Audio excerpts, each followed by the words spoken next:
Welcome to the NDURANZ Podcast. In this episode, we take a new perspective on Grand Tour cycle racing. We head to the driver's seat with ex-professional and director sportif Sam Bewley, where we talk about race strategy, nutrition, and everything that goes in the background of a Grand Tour.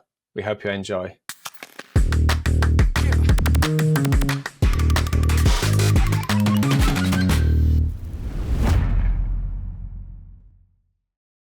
Welcome to an episode of the NDURANZ Podcast with myself, Alex Rhodes, and as always, Dr. Tim Podloga. Hey Tim, how are you doing? Hey Alex, doing great. You? Not bad, thank you. It's been a busy old time keeping up with all the racing that's been going on. Have you been following any of it? A bit. Although I have to be honest, I'm not really into cycling, racing wise. It's like physiology that's kind of interesting, but then the rest. I always get caught out by asking you that question because I should know what the answer is by now. But for the listeners, since our last podcast, we've had Tour de France, the men's Tour de France. We've had the Tour de France Femmes, which was dynamite. If you haven't caught up on that as well, there's some great racing going on there. And there's been loads of other racing going on over this summer. So it's a pretty exciting time. But just going back to our last podcast, actually, for the listeners, if you haven't listened to it went down super well. Some work we talked some science and some work that was close to Tim, and we had Professor Gareth Wallace on talking about personalization of nutrition and where the future of nutrition is heading. So if you haven't listened to that already, head over to our channel, have a listen, and I'm sure it will be really insightful for those who are keen on the science side of things. But today we're going to jump into the driving seat. There is a pun there, as you'll find out, but we've got a great guest on today and hopefully give us a new perspective on the strategy and nutrition in professional cycling and the World Tour at the minute.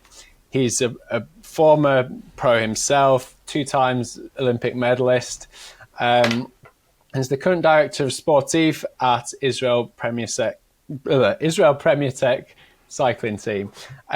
It's a warm welcome to Sam Bewley. Hey Sam. Thanks. Hey guys, good to be here. Thanks for having me on. Well, thanks for coming on and spending your time, because I know it's probably been pretty hectic for you over the past month. You've been at the tour, right? Yeah, I have. So I've been home for, what's it been now, 10 days or something. So slowly getting my feet back on the ground. I was pretty fried after 3 weeks there or 4 weeks there. So slowly getting my feet back on the ground and starting to get back into a bit of computer work. And so it's nice to break that up with a friendly chat. So you've probably been on both sides, right? You've been in the saddle and you've also, you're in the driving seat now. There's lots documented on the demands of, the Grand Tours and the energy expenditure and the circus that they call it. What's it like being, a director for that? Is it as hectic? Is it even more hectic? I think I had this question not long ago. Was I more tired from racing Grand Tours or from being a director at Grand Tours? And honestly, I think I'm more tired when I'm a director. It's obviously a different type of fatigue. My legs don't hurt so much, but you don't really get the chance to switch off. You're kind of on from early in the morning to late at night, planning the day ahead or planning the next stages, the stages to come. Lots of logistical stuff to deal with, and then, of course, driving the car in the race convoy is it's not plain sailing. I definitely realized that, or learnt the hard way at the tour with a couple of incidents. But it is tiring, but it's certainly not to the same physical level as the riders. So you definitely got to have respect for those guys. I guess as a rider, I mean, please correct me if I'm wrong here, but you're on, you're working during the race, and outside of that, it's around that recovery and getting everything else right. And by all means, there requires some discipline and everything like that. But I imagine as a director, you not only have that, you've got the befores, you've got the afters, looking after and speaking to the riders, and then everything else that goes on top of it.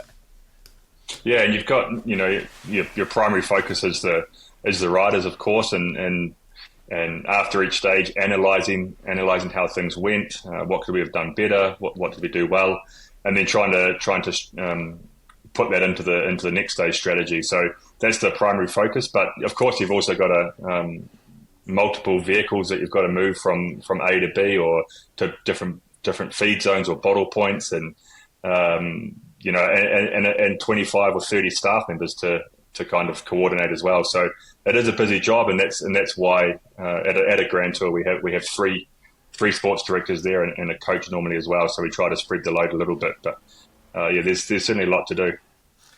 Yeah, and just before we go into what that role looks like for the listeners, do you find that your experience, and we do see this quite a lot, where ex riders become directors sportifs, do you find that really helps you in understanding the needs of the riders so that you can then organise or do what you need to do because you've been there and you go, well, actually at the end of the race we need this?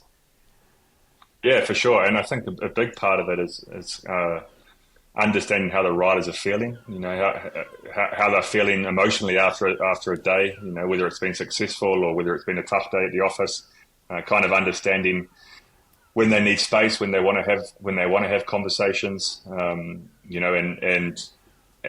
sometimes you can get riders that are a little bit prickly or a little bit, they speak up in debriefs or things like that, and it's about recognizing.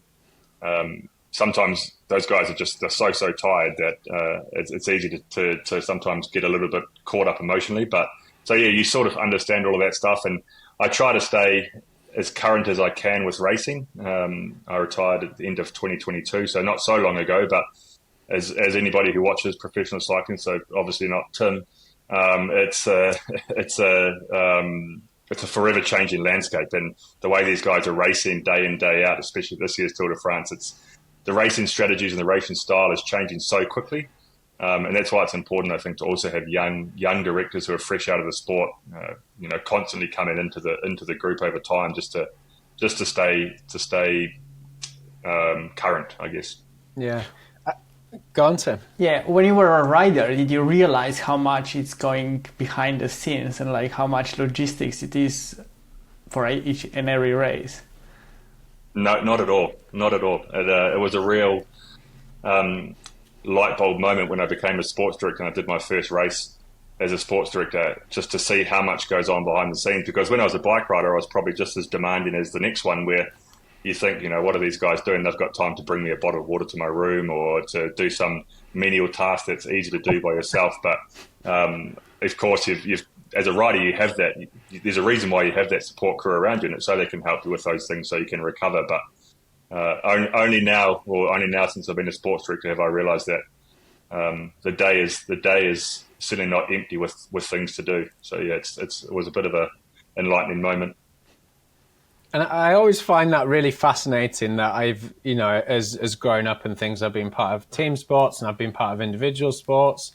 And the thing I find fascinating, which you kind of alluded to there, is that you almost have, as a cyclist or, growing up, it's a very individual sport, but yet you've got to organise them into a team and work as a team, so you have all these individual personalities that I imagine you've got to manage, and their desire to win and be successful, but yet you've got to get them all together to, say, work for one person or, to a particular goal. Yeah, it can be challenging at times, and you see it more with the young riders, and this is something that's changed a lot, over the last 5 or 6 years, that the young riders are the best riders now. Essentially they're the ones that are winning the most races and then dominating those races. So these young riders, they come in with that ambition to win from the start, or be leaders, or be successful themselves. Whereas when I turned professional, there was a clear pecking order. You were the youngest guy, so you did your apprenticeship before you got your own chances. And it has changed a little bit now. And but you're right, it's such a bizarre sport that it's one of the only sports, or maybe the only sport, that you don't win. The team does the winner is not Israel Premier Tech. The winner is a specific rider who goes on the podium by himself. And although they understand that they won because of the work their teammates did, it is a unique sport like that. And it's just about developing good cultures within the group to try to get people to buy into to the team strategy and the success of an individual that may come from their work. And sometimes it takes time, and with other riders it's easier than others. But it is about building that culture, and something that we've done quite well in Israel Premier Tech over the last couple of years. And we're starting to get some good results because of it. Yeah, I've never really thought about it like that. But if you took, I say a traditional sport, what's a traditional sport? But, if you take a mainstream sport like football or rugby, and that's like, them winning the World Cup and just one guy going and standing on the podium and getting a medal, and the rest are just in the changing room. Exactly, yeah. It's bizarre. But I just want to strip it back, I suppose, for the listeners who don't have an insight into what you do as a director sportive. What does a typical race day or a stage look like, and how does your role work within that from, I suppose, start to finish? Yeah, like I said, we normally have 3 sports directors at a Grand Tour, and each so we have basically a simple title: DS1, DS2, and DS3. And the DS1 role is a role that I had at the Giro this year, and that starts for the Giro with our objectives there of riding GC. That started months out, the planning of that. And in March I was over in Italy driving stages and doing recons and all of that kind of thing. So the preparation started already then. And then on a day-to-day basis, the DS1 is really their focus is the riders and the strategy. So they're the ones who are going to speak with the riders every night after stages, and sitting down with them and reviewing footage or doing video analysis or all of those sorts of things. So that's the DS1 role is purely focused on strategy and the riders. And then DS2 and DS3 are more focused on, of course, they're part of the strategic planning. The strategic planning from day to day is a group thing. But the DS2 and DS3 are mainly focused on the logistical side of things, the staff group, the bottle points, the feed zones, trying to coordinate all of those sorts of things. So that role is what I had at the Tour de France this year, and it can be quite a tiring role because, like anybody, nobody wants to be the person who gets flicked on a daily plan or has to do the extra 200k of driving to go to a feed zone that it's downhill or on a narrow road and no one takes a bottle in the end. But so you always have to manage that kind of stuff with the staff group, and so it's a busy job, the DS2 and DS3 roles. But that's kind of how we break it down with the three people we have. So really, you have it's an enormous influence on that race day. It's the coordinators of everything, really. And how close do you work with other performance staff? Like you mentioned, you might have a coach with you on the tour, but as we know, there's a multitude of people as part of that. You've got coaches, nutritionists, chefs, all that kind of stuff. How closely do you work with those guys? Yeah, we work really closely with the coach and the nutritionist. They would be the 2 departments that we work the most with throughout a race or throughout preparation for a race. And the coach is someone that we lean on to deal with equipment decisions or what type of wheels we're going to use one day, or tires or chain rings, or all of those sorts of things. That's kind of where we lean on the coach a lot to understand the fastest setup. And then they'll be delegated to speaking with mechanics and organising that stuff with the mechanics a little bit. And we also use the coaches a lot to look at the physical capacity of the riders. We have a climb that's 20 kilometers to go from the finish line. Can our sprinter make it over? So they'll do the deep dive analysis of all of that stuff and understand whether that strategy is possible or whether we need to look at a different idea. And then the nutritionist is they're the ones that they spend most of their time speaking individually with the riders, sending their meal plans, how much carbohydrates they need after each stage, all of that stuff that you guys probably understand better than I. But they deal very closely with the riders themselves. But we use them a lot to deal with the chef that might be at the race to look into the feeding plans. The weather's going to be hot, so they'll update which type of bottles we should be giving out. When should we do the feed zone? Is it best to do it at kilometre 90 or best to do it at kilometre 120 based on the physical demands of the race? So those are the two people that we work the most closely with. Okay, so I actually want to get Tim's insight into this, because you've got some experience here, and whether I make this controversial or not, but I'm interested to see, obviously Tim has got experience as a nutritionist, and it's easy to, well, it's not easy, but you can lay that strategy out. You can look at the road book, you can look at what's coming up. But then obviously there's on the ground, which is what you guys are doing as well. So I'm interested to see how those work together, and whether it's very much the riders that take control of that stuff. But if I just go over to Tim, and what's your experience in certainly planning for either a stage race, Grand Tour, where does that start and how does that translate over to the riders? Well, the first time I usually see basically the race is like when I see the parkour when it's presented, and I go to VeloViewer and I checked what the stages are like, and then I see the elevation gain, the stages, and I'm like, wow, it's a lot of climbing, or this stage is super flat and there will be no carbohydrates there. But then very often, if I was just looking at that, I would make a mistake, because sometimes, and I've made a mistake in the past, because I simply don't have an idea of what to anticipate in terms of the tactics. So getting the insight from the sports director, from someone that is experienced, is very valuable. So in the past, I was actually basically talking to the sports director and oh, what do you expect from this stage? And then, you get some information. And then sometimes you even talk to the riders. If you then get along with the sports director or something like that, and then they kind of give you their insights, because nutritionists usually or very often don't come from cycling racing background, so we don't really know exactly in terms of the tactics what could happen or strategy, and having the information from the sports director is super valuable. Also, you don't know about to expect the winds, do you expect these kind of things, and sports directors are obviously analyzing in advance every stage, as Sam mentioned. So basically this is something that we really need to rely on, and this communication is really crucial.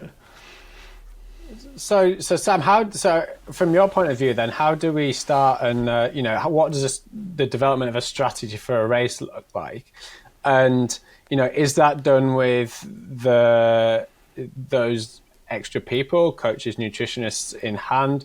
And, how does that change day to day? Because obviously we know bike races can be very unpredictable at the best of times. So, we might go in one day and we've, spent the months.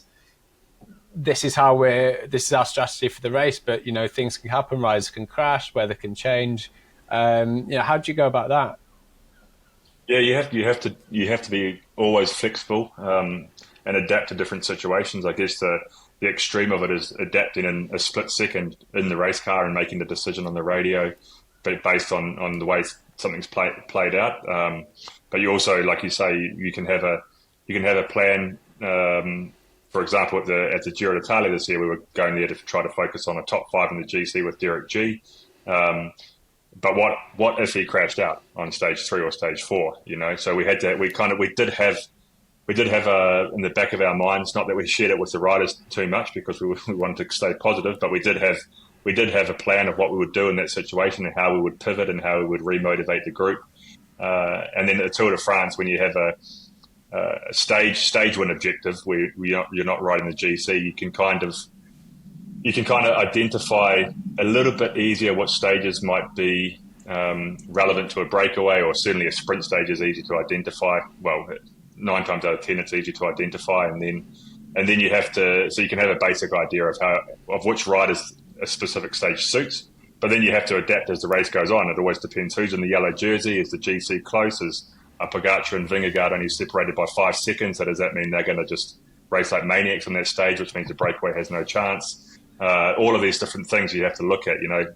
Even to the point where at the Tour de France, you get teams, and you don't get it at very many races, but at the Tour de France, teams trying to defend their rider that's ninth on GC. So all of a sudden you're in the breakaway that you want to be in, but the guy that's 10th on GC is only 1 minute behind the guy on ninth, and now all of a sudden the breakaway hasn't got much of a chance because the team in 10th is chasing from behind. So there's all these different things that happen, and those are the moments where you have to be pretty flexible and adaptable, and make decisions on the road, as well as trying to rely on what you've put in the planning. And do you find that the riders are pretty adaptable to that? Because I imagine that's very much like, a night before kind of, we've analysed today, or, something's changed today, and could even be in the moment. Like you said, you might be in the break, and this was, the stage today for someone to go out in the break, possible, to win. They've got their nutrition strategy for that, but all of a sudden, people are chasing, and that's not gonna work. How much are they able to look after each other, and how much kind of input do you put into that to say, right, actually, we need to change strategy. You guys, need to think about X, Y, and Z, nutrition, whatever. How fluid does that work? Yeah, I guess at the end of the day, everybody understands, and the riders more than anybody, that the Tour de France or a Grand Tour across 3 weeks, it's all about where you use your energy and where you save your energy. So a lot of the decisions do come down to keeping the energy expenditure in mind, and often that will be it could be a case where, like we just said, the breakaway, we thought it was going to be a breakaway stage, but we're 50 kilometers in now, and all signs point to that not happening. So you have to make a decision at the time. Like, okay, we need to think about tomorrow now, and we need to think about the energy that the riders that are in the breakaway can save. And you might make a decision for them to stop from the breakaway, or you might make a decision for them to not do so much work in their breakaway anymore, because we don't think it's going to be successful. And that's always thinking about the energy expenditure, mm-hmm. So to make sure that the guys can back it up the next day. And yeah, sometimes it can be hard to make those decisions or have those conversations. Well, not really conversations. It's a one-way conversation from the car radio to their ear. But you have to make those decisions sometimes. And the riders are pretty flexible and pretty adaptable to those things. They've all been around racing long enough and seen and understand the fluidity of the sport, and that things do change quickly. And so it's not uncommon for those sorts of things to happen. Yeah. Yeah, and from your point of view, Tim, do you also find that the riders are quite autonomous, that you might have set something, but they know how to, maybe there's a surprise answer here, but everyone, makes the odd mistake. But do you find in general, all of a sudden, I'm in a break today, by chance or whatever, I know what I should be fueling, or I should change to that. What's your experience from that? Yeah, I often almost pray that they do that, because I did not know that certain riders goes into the breakaway, and I'm like, oh shit, I really hope this guy is now fueling more than what I prescribed, because I thought it was an easy stage for him. And sometimes they do, and the other time they wouldn't, and I'm always, just come on, just think. And they don't think most of the time. And then sometimes I'm even thinking, should I message sports director and ask them to basically talk to the radio and tell them, or no, they're smart enough. But it's an interesting one. And another reason why I don't want to watch races, because then I would be struggling with this. And we always try to do that with the nutrition team, to give them, it's never long notice. I guess it's always short notice, but the night before, or ideally before dinner, I guess, that this is the plan tomorrow. This is how we see this specific rider playing his role. And going back to Tim's point about the strategic approach to feeding plans is, especially now, because the feed zones are designated by the organisers, and we can't do roadside feeding outside of those zones.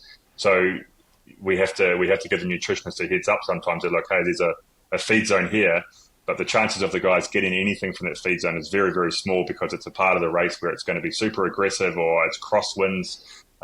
So you need to plan for a bigger carbohydrate drink at the feed zone before that, or the feed zone after that, or whatever. And, you can always come back to the car, but we always have to try to give them a heads up on that stuff as well, that this is not a day that the guys can ever come back to the car. So everything's got to be from the roadside. So they might go from using a 45 gram carbohydrate drink to a 90 gram carbohydrate drink, or extra gels, or whatever it might be. So they can have that plan. And then if the race doesn't go, the way we expected it to go, and one rider has had a harder day than we anticipated, or one rider's had an easier day than we anticipated, then the nutritionists in our team are really quick on to looking at their file from the race and seeing how much energy they burnt, and making adjustments to their post-race meal, or their snacks, or their dinner before bed, so they can try to get back on top of that. And do you think there's enough experience within the collection of DSs at a race to then, adjust that on the fly? Like Tim says, he's quite nervous watching from home when some things don't happen as planned. And, there's the autonomy of the riders, but is there an input from the DSs to say, right, this has changed, like, you're going to go out in the break, or we need to chase this down, or whatever. Right, we need to make sure we've got our nutrition in place. Like, how much input is there at that point, or is it left to the riders? I think nowadays, because nutrition has become such a big part of our sport, and arguably the reason why the racing, one of the big reasons why the racing is how it is now, because everybody's fueling so well, and there's so much expertise in that field that they can race day after day because they're recovering so much better. The riders are more tuned in than what we are, I would say, with what the requirements are. Not all of them, but a lot of them that are engaged in nutrition. So from our side in the car, generally the feedback is pretty basic. It would be something like, okay, you've been dropped from the breakaway now, but remember that tomorrow's a big day, and this is our objectives tomorrow, so keep on top of your fueling. Or just a reminder that, it's cold today, but we anticipate it to be 35 degrees tomorrow, so keep that in mind with your hydration. And so it's all relatively basic stuff that we would give from the car. But I would say there's never an instance where we say, don't stop fueling as much as you are fueling. It would always be the other way, where it would be continue to fuel or keep on top of your fueling. But there would never be a moment where we would say, oh, this is easier than we thought, guys, maybe have a few less rice cakes, because that's, I guess, a little bit too far out of our expertise. And we don't want to encourage guys to use it, not eat enough. When you do the pre-race briefing on the bus, do you have a slide designated for nutrition, and you talk them through, or is this nutritionist's job? That's a good idea. Yeah, I might do that now. Oh, there you go. So I guess the answer is no. There has been instances where I have done it.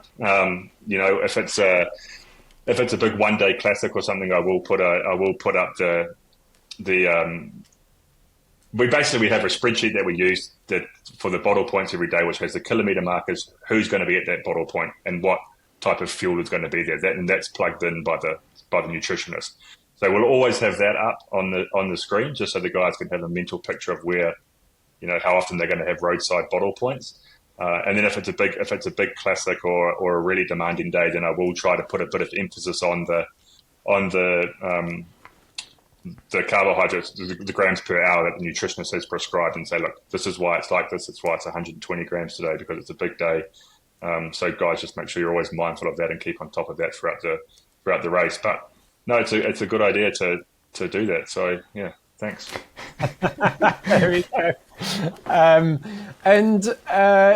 Going a little bit back to that. I know your racing career is not too in the near distant past, but you've had a lot of experience over the years of technology, nutrition development, things like that. What do you think is there one influential factor? What do you think kind of is the biggest thing that has data and technology influence your role as a DS that you didn't perhaps have as a rider? And like you said there, a little bit further back, you're able to look at the data and adjust the meals after. Is there anything that you think really stands out that like, oh, we've got all this data now, how are we using it? Oh yeah, I guess it's evolved in so many areas, but like for me, the nutrition is the one that's changed the most and had the biggest impact. I had this conversation with Matt Heyman, who I raced with for the last couple of years, and we were talking about, we always just used to think we were wrecked at the end of the stage, but we were actually just underfueled, the whole time. And to think that we should be having 120 grams of carbs an hour was something that we didn't even think of. We were probably half of that, I would say. But we didn't know then. The nutritionists were sort of coming into the sport a little bit, but it hadn't. The research and stuff hadn't got to the point that it's got to now. And you see in racing now, like you used to be able to rely on the possibility of an opponent cracking. And we saw it in whatever year it was at the Tour de France when Pogacar cracked on Col de la Loze and Vingegaard took all that time out of him. And there was always that possibility because it happened every day to somebody in the bunch. Even if you're in the last group, somebody in the group would hunger flat. But now it just never happens. It's not even something that you can really think of. Maybe it happens to someone who's not diligent with their fueling, but anybody who's on top of their fueling and listening to the nutritionist, it's very, very rare that you see people crack or fatigue to the same level that we used to fatigue to. So, there's been so much change in the equipment area as well. Faster bikes, faster wheels, faster tires, aerodynamics, all of the stuff. That's definitely had an impact on the speed of the racing and the difficulty of catching breakaways and things like that. But I think overall the change in nutrition is what's had the biggest positive impact on racing. And it makes me think about a few things actually. And I suppose the nature of racing that we do see nowadays is very, I wouldn't say it's unpredictable, but there's things that are happening that never used to happen, and super long attacks, 80Ks, 100Ks out, and kind of thinking back to Chris Froome's attack in 2018, and that was kind of one of its kind at the time, the unthinkable. But are we starting as thinking about strategies in your role, like are we starting to think outside the box of what is possible now? Like, can something happen from either such a long range or at such a speed? And if so, is there any kind of discussion or influence from the nutritionist to say, is this possible? Like, given this rider's data and, what we can fuel, like, can we do that? Yeah, I guess so. The outside of the box thinking is definitely, you see that it's more common now across different teams. And, it's hard to kind of relate that question a little bit to our team because there's only a few people who can do that crazy stuff, whether they're fueling or not fueling, they're different beasts to everybody else in the peloton. So like, it's not a strategy that we would necessarily use a lot. But if we were going to use that strategy, then it would be important to speak with the nutritionist and also the coaches, because if somebody's going to go away from a breakaway 80 kilometers to go and try to go alone from there, they certainly need to have the fastest setup, the fastest bike setup, and then the nutritionists need to understand that like these guys are going to be doing, I don't know, 1,200 kJs an hour, so they need to be on top of that with their fueling.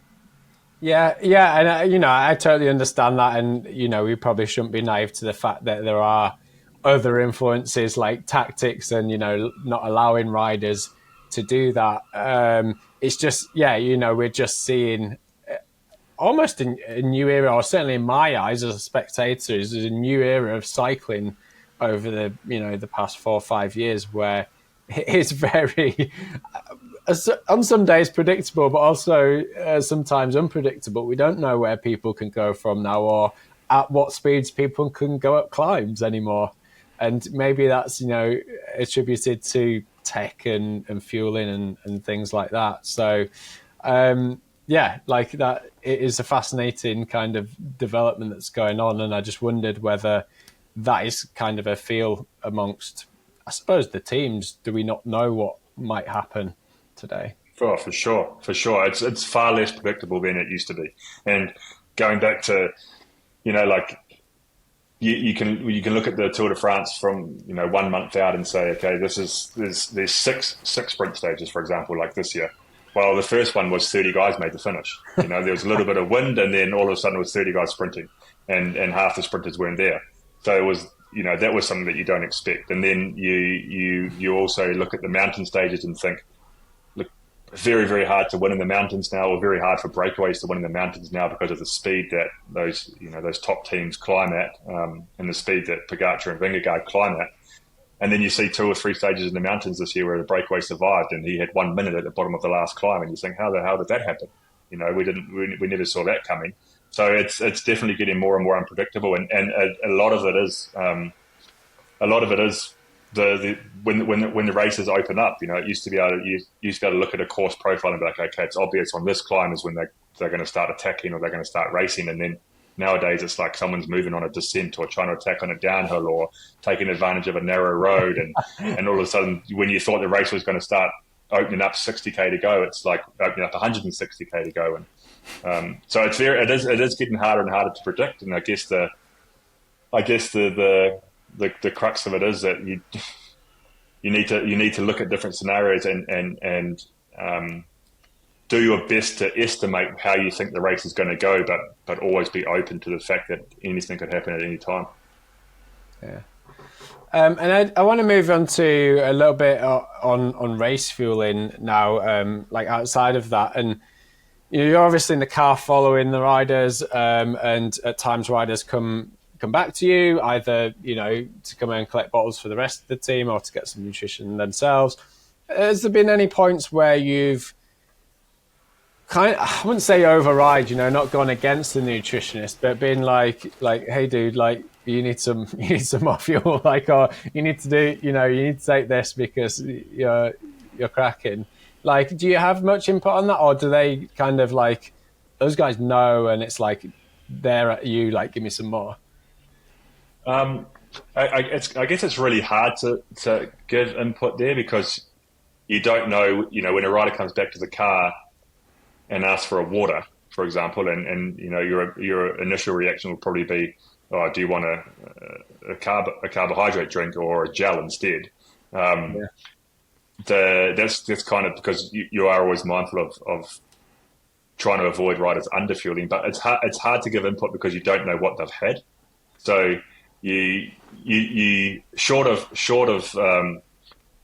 asking them to update us on the radio every time they eat something, then it's impossible to know how much they've actually put into their bodies already. If they come back to the car 2 hours into a race, I don't know if they've only had 1 gel or no gels or 10 gels. So it kind of is a little bit on them to understand what they need. And I guess from our side, it's always just encouragement of, hey, take it. You've come back for 1 bottle, take 2 bottles, or take a bottle and take a gel as well, just to try to, I guess, crack into their subconscious mind a little bit that they still need to keep on top of that fueling. But to give really accurate feedback or inputs, it's hard, short of knowing exactly what they've had. Yeah, and how often do they come back to the car? Whether it's domestic coming back, like, is it a bit of a rolling buffet during a Grand Tour? Because we on the TVs we just see the front of the race. We don't see what's going at the back, and there's riders coming off, and like, is it quite frequent, or is it just like, is that almost a pre-planned, like we hit 60k and one of the guys comes back, gets the bottles for the teams? It varies. I would say it's getting less frequent now, especially at the Tour de France this year, just because of how aggressive the racing was. It was difficult to find moments to come back to the car, but of course there's always times, and Generally, we'll always encourage, if somebody stops for a pee stop, then to encourage them to grab something from the car when they come back past us, even if they don't necessarily need anything, but just to, hey guys, Mike stopped for a pee stop. Does anybody need anything? And then, you might get one rider say, oh, I need a water, or I need a gel, or I need a 45, or I need a 90, and then you can give it to that guy when he's coming back to the bunch. So you always try to be mindful of that stuff, and there's never really a schedule of when people will come back, but we try to designate riders to do that job. If it's a stage that suits the sprinters, then we obviously don't want our sprinter or our lead out guys using their energy to come back to the car. So we might send the climber who's not going to play much of a role in the final. Hey, your job today is every time someone needs something, you come back to the car. And today is really, really hot, so try to do it more often than you would otherwise. So, it always depends on the style of racing, though. Yeah, and how many sticky bottles do you give out? It's a hot topic. As many as I can. As many as I can. Do you think it's a particularly, it gets drawn a lot of attention to? Do you think it's a particularly dangerous thing? Oh, it's not dangerous. It's just advantageous. Yeah.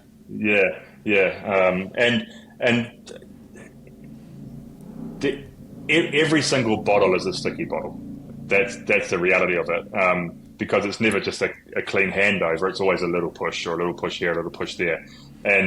But there's times where it's kind of everybody turns a blind eye to it, because it's not having any impact on a race situation. If it is a sprint stage and the bunch is riding along super easy, and then one guy's come back to the car, and generally if you're feeding from the car, you're only 25 meters from the back of the peloton. A little, small sling to get them back to the bunch, it's normal, and the commentators turn a blind eye to it. But if somebody's in a breakaway and they're getting dropped on a climb, and like we saw at the Tour de France with one rider, that's kind of taking the piss a bit. Yeah. In terms of nutrition, would you be able to guess how many bottles the riders get from you or the car and the side of the road? What proportion would be higher? Yeah, we can. So we always ask the soigneurs on the side of the road to give us at least a hand up. That I handed out 5 bottles, and nowadays we generally try to make sure that the soigneurs on the side of the road have a radio with them as well, and we'll always ask who took bottles or who didn't take bottles, and they can tell us Mike took one and Jake didn't, or whatever the situation is. So we always have a kind of a rolling tally of who's been taking bottles and who hasn't. And then from the car, it's quite easy to count how many bottles we give away. And if a rider comes back and they take 8 bottles, then you assume that there's 1 bottle for each rider, and they come back 2 or 3 times throughout the day. It's pretty easy to work it out. But I think these days, I would say, to answer your question, probably more bottles from the side of the road than from the car, just because of the nature of racing. And what kind of things do you have in the car in terms of products? And obviously not a plug for endurance. Hang on, let me just pull up the endurance website so I don't get anything wrong. But there's the obvious things, kind of like carbohydrates in drink form. We've got gels, but perhaps a bar. But is that just like your standard in the car, or do you have other things that I can't remember who I was talking to, but they were talking about some of the riders have almost like a comfort food that they have for Gran Tours and stuff. And do you just have an amalgamation of stuff in the back that the riders want, or is it a bit more logical than that? It's pretty much the same every day, and I guess the main substance of it is, of course, the drinks. If it's a hot day, we'll have ice socks as well. If it's a cold day, we'll have hot water, so we can do hot mix or hot tea or just hot water if it's super cold. And then of course we'll have your standard gels of 22 and I think it's 22.5 gram gels from Endurance now, the 45 gram gels. Then we have the chews, the little whatever they are. Mainly the sports directors eat those, not so much the riders.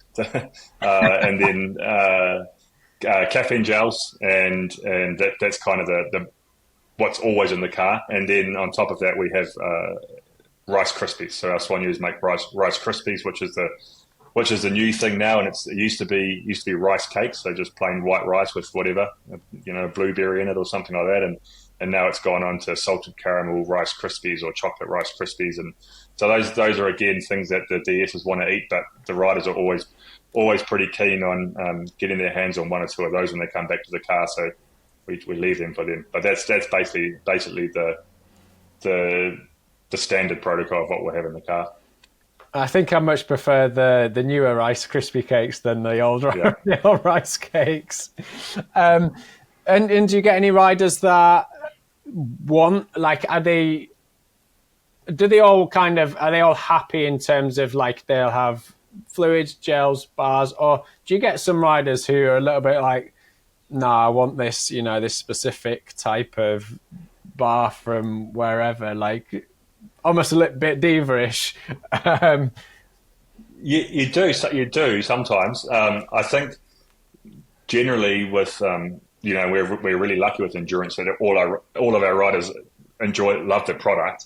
But what you do notice the most is flavor fatigue as the race goes on. Like the first 10 days of the Tour de France, they're happy with whatever flavored jelly you give them. And then as you get into the last week, they're like, oh, I want this flavor or that flavor, or they start to get a little bit more fussy about which flavor gel they want. And sometimes like, well, I haven't got that flavor. Run out. You're going to have to have this one. So, they're not so fussy. I guess the main thing is the drink. When they come back to the car, they're a little bit more specific about what drink they want. Whether it's 90 or 45 or just a water. While I'm saying this, actually, the one thing I've noticed that's almost basically disappeared from professional cycling is a rider coming back to the car and asking for a Coke. That was always, it was always the thing that, like you had to make sure you had enough Coca-Colas for the riders, because at some point in the race, everyone's going to ask for a Coke. Or there was always when I was racing, we always had a Coke in the feed bag, and but it's gone. It's gone now. It never happens. So I guess that means that they're getting enough from what they've got. A good old no one's cracking. No one's cracking like we used to. Good old red ambulance coming to the rescue. Yeah, exactly. Yeah. I mean, I think that still goes on. We had over in the UK, we had the national cross country and the national cross country marathon over the last weekend, and even though I was racing the marathon and we were fueling just like you would with gels and drink and stuff, but it was a pretty long, tough one, and I just in the feed zone I just put a can of Coke just in case that there was a chance that I wanted there. So yeah, those old traditions. And you just mentioned, like, no one really comes back anymore saying like I'm cooked. Like, do you get that much, especially of the latter end of the Grand Tours? You do get it a little bit, but certainly not to the extent that it used to happen. And I think the most times that it happens now is when, and I actually asked this question to one of the riders at the Tour. I said, when you guys are dropped, or you're in the gruppetto, or it's a mountain stage and you're basically just trying to get through it inside the time cut, and you've got a group of 40 guys, do you guys switch off with your fueling, or you still stay on top of on what's been prescribed to have that day? And this particular rider said, yes, he does. He's still very conscious of it. But there were still moments where I noticed that guys in the last group were cracking more than the guys that were in the group racing, because I think there's that little bit of a switch off where they go like, okay, now it's been a hard first half of the stage. Now the gruppetto's formed. I'm in the group with all the sprinters, Treks just riding a nice pace on the climbs from Milan, and it's not so hard anymore. They kind of switch off from that kind of stuff, and that's where you start to notice it more. And it's kind of counterintuitive to the fact that they're riding the easiest and spending the least amount of energy, and the other one's cracking. But I think that's kind of where it comes from. It's just that a little bit of a mental switch off. And is there anything? Oh, go on, Tim. Yeah, like this is kind of funny to me when you think about like the energy. Yeah, like they are just the watts are higher in the first group, but then they still need to climb the same mountain, so the same amount of potential energy basically to come to the top of the mountain. It's just that they go slower, and they need to think about the next day. So I see this kind of quite a lot. You still kind of need to like fuel. Perhaps you don't need to fuel as much, because you're not using the same rate of the energy at the same rate, but you still need to fuel pretty well, because you have still the next day to come and still need to finish the stage and not basically destroy your muscles. So I think this is like a really important thing to consider and like keep reminding the riders. And the winner of the stage is doing that last climb in 1 hour, but those guys are doing it in 1.5 hours. So although they may not be pushing as hard, they're out there for a longer period of time. So eventually it evens out, doesn't it? Yeah, it's fascinating, isn't it? The switching off and just, but I've still got to pedal for an extra half an hour. Those guys at the front are already done and getting a shower. It's like I still keep eating. Cool. So I appreciate that you are on some downtime after the tour and your travels, so we won't keep you too long. But I just want to finish with a couple of final questions. Is there anything? Let's just say that the tour that you've just been in, is there any interesting or funny story that you had, perhaps nutrition related or as a relatively new DS? It probably is. One of the riders had to stop and use someone's camper van to go toilet. There've been many camper vans do that. I don't think that's uncommon, is it? I think I've seen that in the past. I'm starting to wonder if that's why people go with camper vans to watch the tour, so they can say they had someone take a shit on their bus.